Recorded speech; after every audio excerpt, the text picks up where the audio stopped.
Et on poursuit notre tour de France pour vous faire découvrir des lieux emblématiques qui ont accueilli le tournage d'un film. Alors aujourd'hui, on va vous dévoiler en avant-première une super production qui n'est pas encore sortie. Oui, ça se passe à Angoulême, je ne vous en dis pas plus, c'est Pascal Deschamps qui nous emmène sur place avec Jean-Marie Lecartier. Elle pourrait vous en raconter des histoires, les pierres blondes du château d'Angoulême. Mais leur préféré, c'est un conte de Noël. La venue d'un réalisateur américain avec en cadeau un tournage de plusieurs millions d'euros. Angoulême, ma nouvelle ville préférée en France. Wes Anderson, habitué des stars et des tapis rouges, a réalisé 7 films, au casting impressionnant et à l'esthétique particulière. En tournant le dernier à Angoulême pendant 8 mois, il a enchanté la vie d'Angoumoisins et d'Angoumoisines et leur a peut-être aussi redonné l'amour de leur ville. Wes avait l'habitude de me dire, c'est que vous regardez trop vos pieds, vous, à Angoulême, levez la tête et vous allez voir, vous avez un studio de cinéma ici. Le réalisateur américain avait arpenté les vieilles rues de 8 villes françaises avant d'arrêter son choix sur Angoulême. Pourquoi ? Parce qu'on lui a offert ici un gros plus.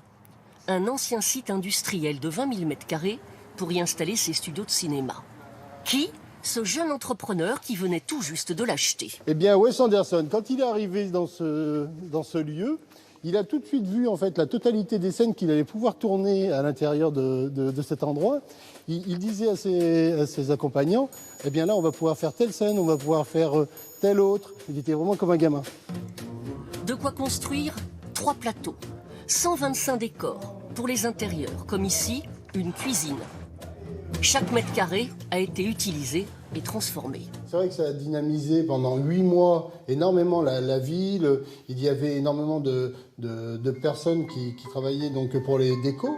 4000 litres en peinture, du mat, du satiné, du velours, de l'impression. Grâce au film, ce marchand de peinture a fait en 3 mois son chiffre d'affaires de l'année. Mètres carrés de revêtement de sol, 150 rouleaux de papier de masquage.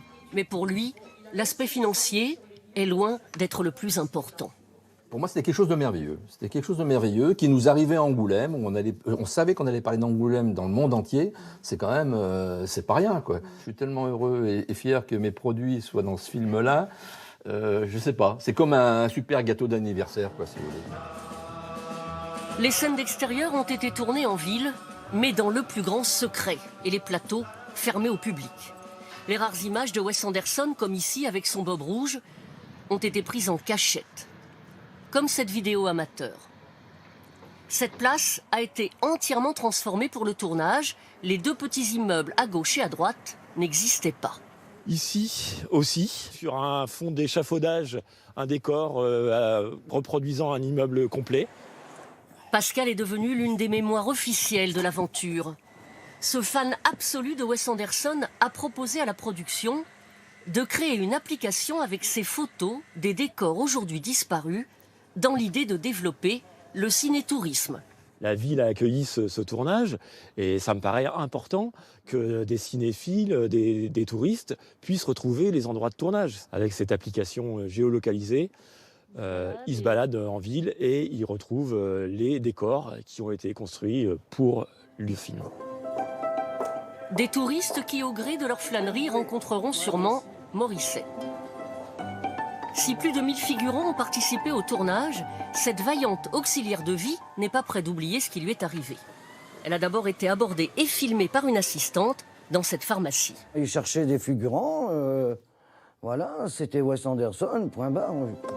Mais lorsqu'il a vu la vidéo de la pharmacie, Wes Anderson a littéralement craqué et lui a donné un petit rôle. Il a même parlé d'elle dans l'unique interview qu'il a accordée à la presse. Ah, Morissette, je n'ai jamais vu quelqu'un se faire apprécier de tous les comédiens aussi vite.